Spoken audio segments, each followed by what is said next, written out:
All right, I'm going to walk you through how to feed your starter.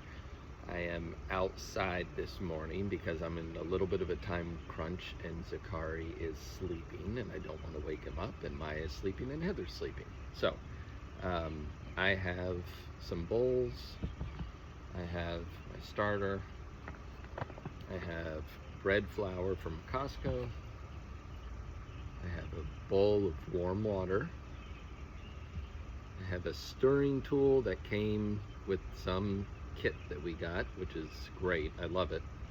I have another empty bowl to kind of mix my starter in. I have a knife, just a measuring cup, and a digital scale.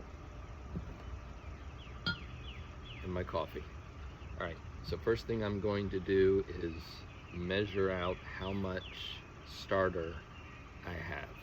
So I'm going to take the big empty bowl, put it on the scale, turn the scale on so it calibrates for the bowl and is set at 0, set it to grams,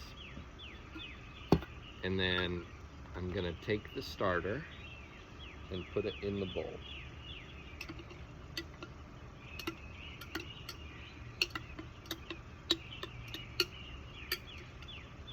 I just scrape it out with the knife.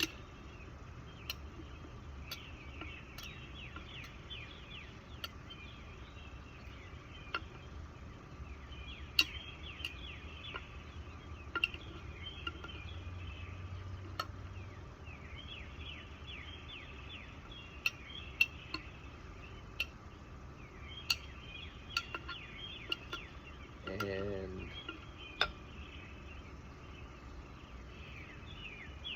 okay, so I'm looking at 155 grams.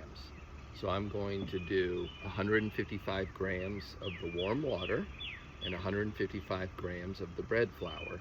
Mix it together, and then we're going to put it in a nice space for 5 hours, and we're going to let it ferment. So let me set this bowl to the side, get another bowl, recalibrate my scale, and again, I like to use warm water.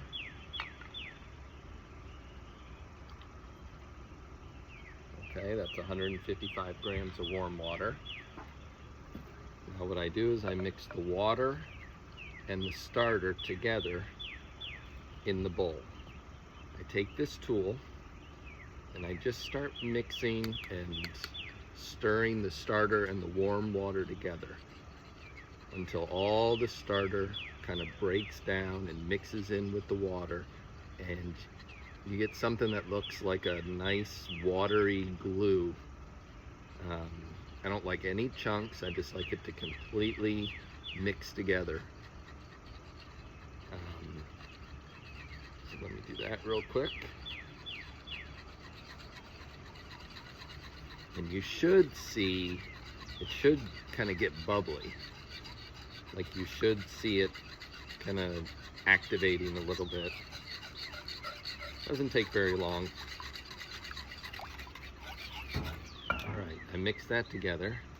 Now, I'm gonna put the other bowl, dry bowl, recalibrate my scale back to 0, and I'm gonna do 155 grams of bread flour.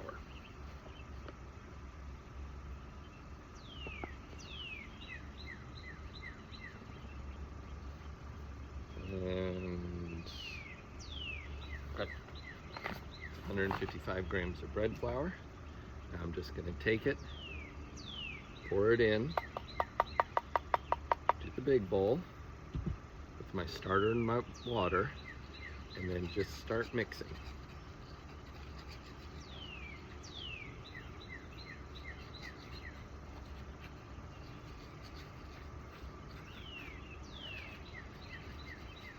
Just trying to be careful not to spill anything out.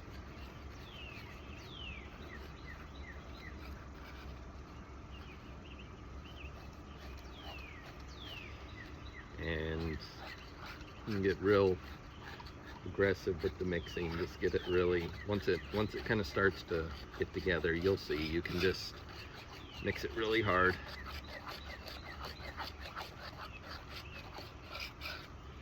So I'll let you see. You're just gonna start getting a nice, good,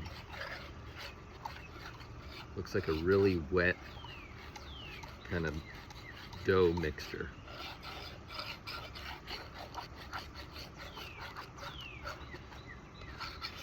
So once I do that, I'm just going to take my jar, my starter jar. I didn't clean it out. I usually clean it out maybe once every couple months. Some people clean it out every single time. I've read other stuff where they say you get the good bacteria and all that kind of stuff if you keep using it over and over again. You get the sour smell. I don't know, whatever. And then I'm just going to take this and pour it back into the jar.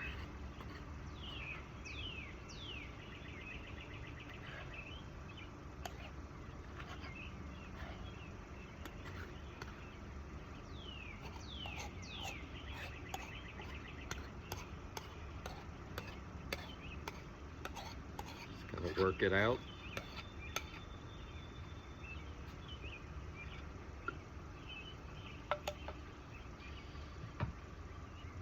Okay, take my cheesecloth,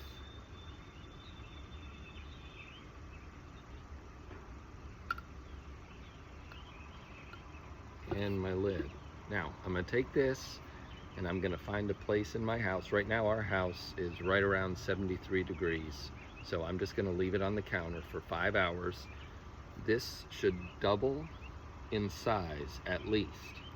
And some people like to mark it. You can put a rubber band around and mark it if you really want to watch. I've been doing it for a while now, and I know it always works. So I'm going to leave it on the counter for 5 hours, and then after 5 hours, I'm going to put it in the fridge.